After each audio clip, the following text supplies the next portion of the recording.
Hello there, everybody. Welcome back to Star Wars Lads. We've got for you our review of the last Star Wars novel of 2025. Can't believe we're already saying that. And it's Master of Evil by Adam Christopher, the acclaimed author of Shadow of the Sith. We're going to talk about all of the things we thought about this book in a non-spoiler review. So if you have not read it, don't worry, this is just our thoughts on the story itself, but we're not going to give you spoilers here. Make sure you hit the like button down below. It really helps out our channel. Subscribe for more book reviews. We cover every single Star Wars book as it releases. So if you'd like to hear our thoughts and whether you should pick up a Star Wars book or read it, make sure you check out our reviews. Comment below if you've read the book and let us know what you thought. And there is a new feature on YouTube called the hype button. Make sure you hit the hype button. It's right around the comments area, and you can only do it on mobile, but make sure you scroll down and hit that hype button as well. All right, let's get into our review. And as always, we start out with the writing and the plot. We're going to talk about the overall structure of Master of Evil, as well as Adam Christopher's writing here. Sanak, I'm going to pass it to you first. What did you think overall of the way Adam Christopher wrote Master of Evil? I think Adam Christopher wrote a pretty engrossing book. He has a command with his writing prose that just makes you get really invested in all the small details that he pulls from. But for a story that was supposed to kind of slot in between like just a couple panels in the first few issues of what we see in Charles Soule's Darth Vader, Dark Lord of the Sith, the constraints and the ambition didn't really match. And then you can really feel that by the time we get to the end. Because this is a book, I think, for the first two acts, I was pretty hooked. I liked all the details. I liked how we're seeing just the initial days past Order 66 after the end of Revenge of the Sith. I liked, like I mentioned, with Dark Lord of the Sith, we do see a pretty crucial scene from that where it is fully adapted. We get a little extra detail here. But is this a book about Vader? Not really. I think, again, we're strangely in this weird two book era right now with this and the Last Order of fairly misleading marketing for these books, and it's a bit unfortunate because I do think this is a book that has a lot of great substance but doesn't match what your expectations are going to be. Probably not. I liked the first deck quite a bit, seeing like all the little things from both Canon and EU, like all the different organizations of the Empire, of the Republic, of the Separatists, and just seeing how the Empire's initial days were like. I'm always a big sucker for that sort of thing. That transition period, there's going to be so many different layers. It's not just civilian life that changes, it's not just military life that changes. There's complete redistribution of power, complete redistribution of agency for everybody who survived, who has made it into this upper echelon. There's so much potency in those stories. So, what we did get from the start here with the different groups, with the ISB and everything, was done really well. And I think it has a really fantastic prologue that really gets you super steeped into like the potential of this book. And really, that first act, I think, was riding on a really strong high for me. But then we get to the third act with the payoff, everything's supposed to come about. It was done pretty well. I mean, there is a lot of writing around a character that is a bit of like a ticking clock, and it really does race the emotions building up, the whole plot and the tension. And once we get to the big reveal, I'm like, yeah, like I'm excited for this.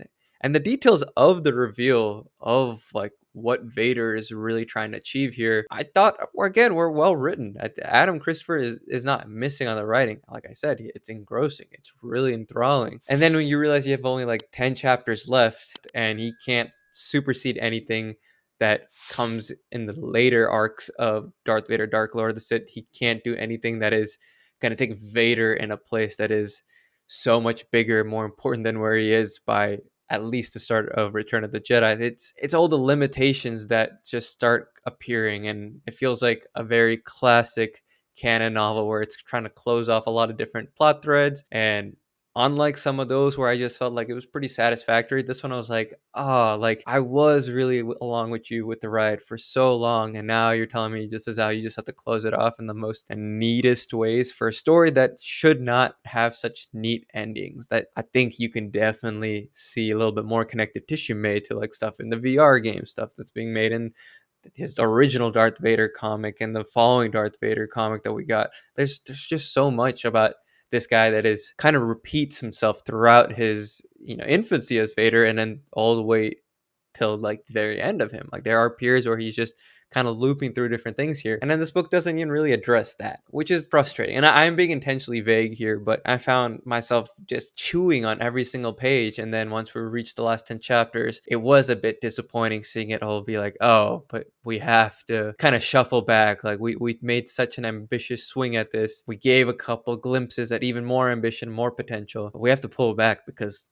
that's not what the purpose of this novel is. This is, at the end of the day, something to fill the gaps between one of the more iconic stories told about Vader, but already done years ago in comics. This book is not really as advertised. And this story, yes, has a lot of Vader. And when you do get Vader, it's intriguing. And we'll talk about Vader in the character section as well. But it is a story roughly about this character of Goth. So if you're somebody who's looking at this book, and it seems to be kind of the conversation about this book, if you're looking for a purely Darth Vader book, if you're looking for the canon Dark Lord, The Rise of Darth Vader, this isn't necessarily it, because it's stuck in between so many different things, not just its legends, inspirations that it sometimes tries to deal with, not just trying to establish some lore post Revenge of the Sith, not just the fact that it takes place right in the middle of just a few issues of the Charles Soule Darth Vader comic, where this book finds itself kind of trying to find its reason to propel its plot. And ultimately, when it does so, I found it a little bit messy. I found it having too many things going on at once that don't necessarily need to be there for the ultimate conclusions this book brings to its characters and brings to its leads. That's where I was torn with this, because Adam Christopher's a fantastic writer. He's great in Shadow of the Sith, and I loved his prose here. I thought all of it was great. I was intrigued with the book the whole time. I thought the pace held up.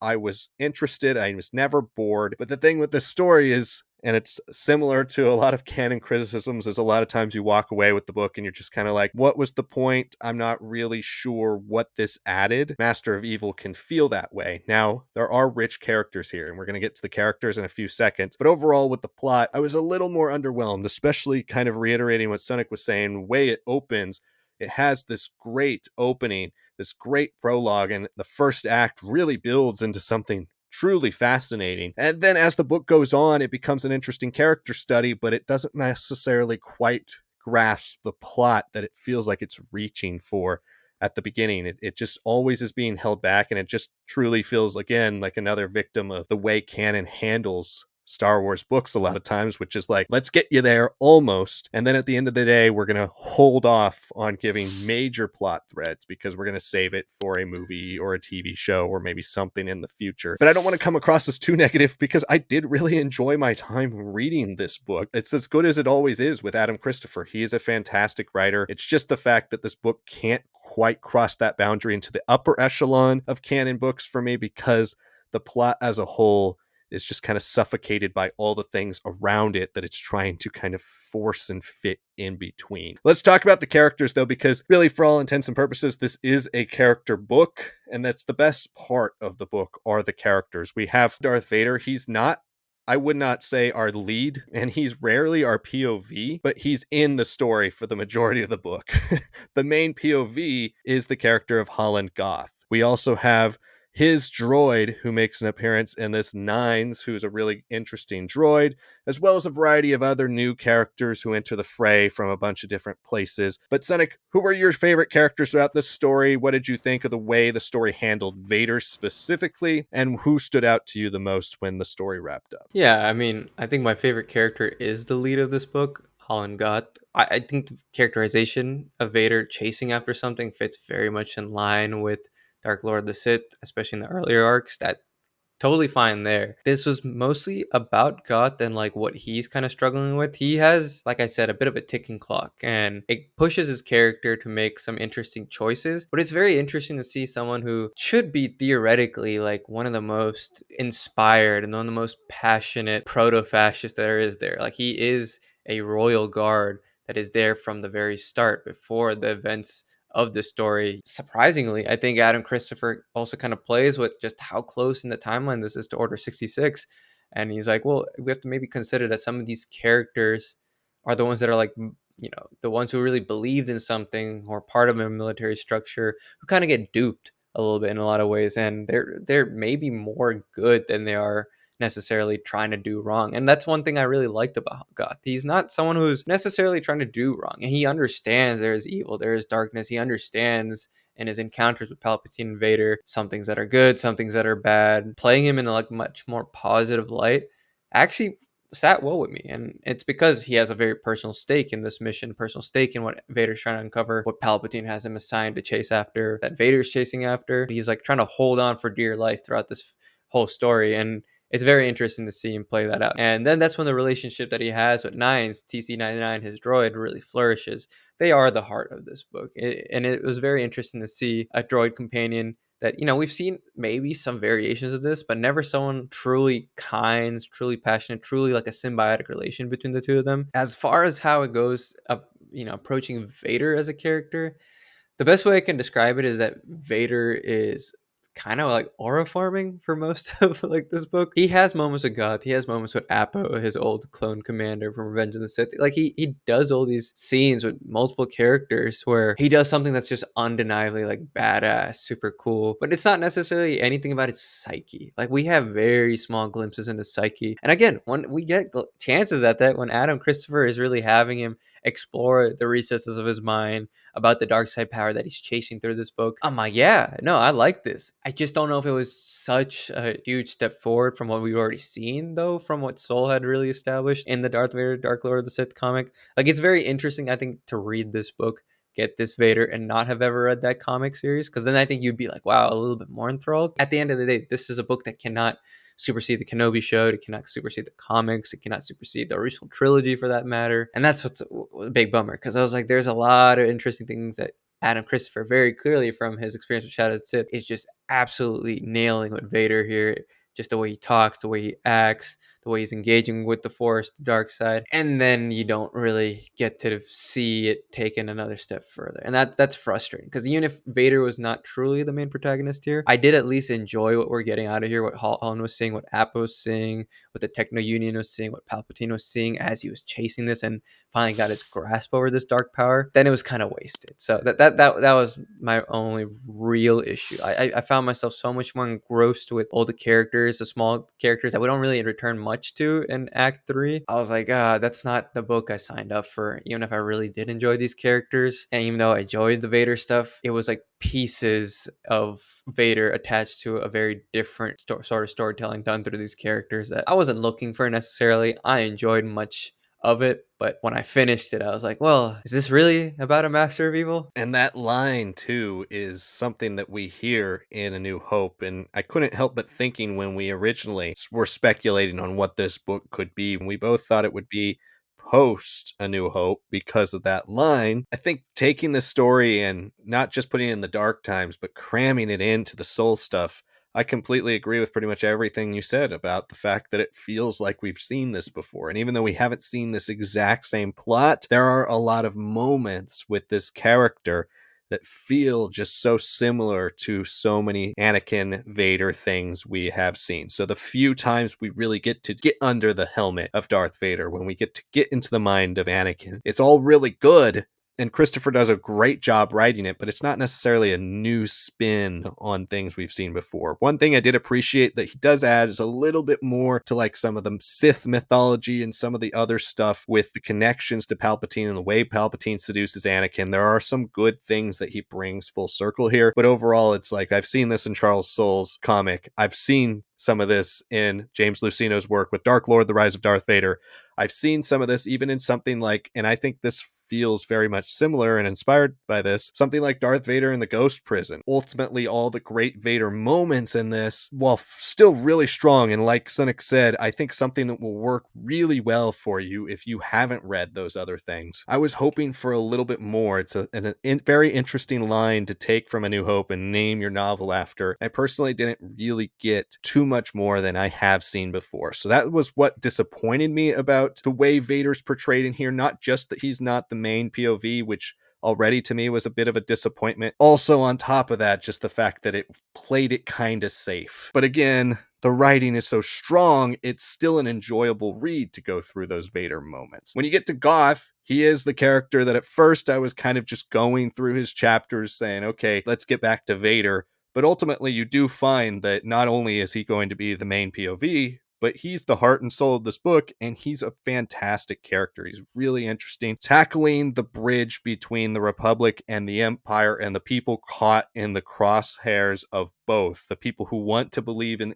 the institution, the idea that the Republic turning into the Empire isn't just a name change, that like philosophically everything that they fought for, everything that made them the Republic, now making them the Empire, is kind of built on the lies of Emperor Palpatine. I thought the way that's reflected on Goth, his desperate search for his future and his connections to not just the other people in the Empire, not just to Vader, not just to Palpatine, but especially to Nines and the other droids. He's somebody who's kind of one of the casualties, one of the last bastions of the Republic. The way Christopher wrote him was fantastic. I looked forward to Goth's chapters more so than almost anybody else in this book as it got going. But ultimately, I did feel like the way the narrative is crafted here, you could have told something that's a really interesting character juxtaposition just between Vader and Goth as two people who have now gone from Republic to Empire, been completely changed by that experience. Two people who are desperately trying to cling to things in their past, and how do they both move on? Vader obviously kind of doubling down on the darkness, and Goth dealing with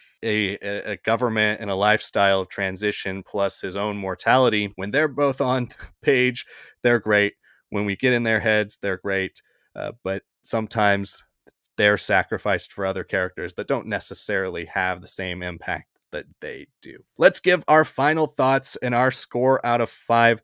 Sonic, how would you rate Master of Evil? For myself, I found Master of Evil to be, unfortunately, a visual cover that's pretty misleading, a title that's pretty misleading, but still a pretty engrossing read. There are characters like Goth, like Nines, to almost like really fall in love with.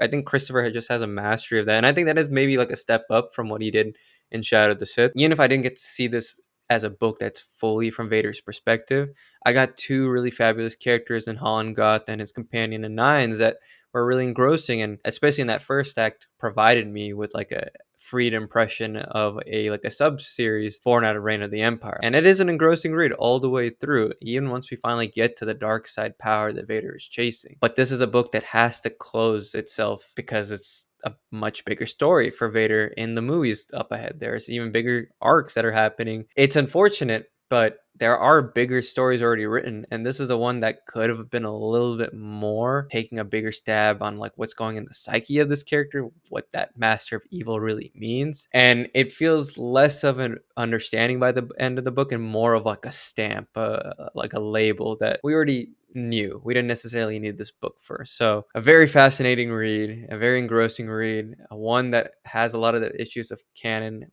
the way it has to close out its story. So therefore, I have to give this a 3.5 out of 5. This is such a weird read because it does hit all the hallmarks of being a quality story. This is a good Star Wars book, despite all the kind of criticism and complaining we've thrown at it. This is a well-written book. This does have really good characters. When it focuses on the things we were hoping it would focus it on, it does it really well. It's just the fact that this doesn't quite deliver on what we had hoped. So there's that air of disappointment that's going to be hanging over this book. There was something here, and you read the book, you can tell there's more here. There is far more to this concept and this story than I feel like we got out of it, but it's still a worthwhile read. It's something that is absolutely worth checking out so you can decide which side of the aisle you're on with this book. So I'm also going to give it a 3.5 out of 5. I feel like my comments have been far more negative than you might think with the score, but it is just one of those things that it could have been a 4 if it hit certain notes. It just doesn't quite hit those, but at other times it really is a competently written Star Wars book, and one that is overall solid, even if it unfortunately falls into the camp of something that will be a bit forgettable as the years go on. But let us know what you thought of Master of Evil. Did you love this book? Did you hate this book? Let us know in the comments. Again, make sure to hit the like button. It really helps our channel out. Subscribe for more Star Wars book reviews. This is the last one of the year, which means soon we'll be doing our wrap up, giving you guys our rankings of all the Star Wars canon books. And make sure you hit the hype button if you're on mobile. It does really help out our channel as well. Thanks so much for watching, and we will see you you all next time.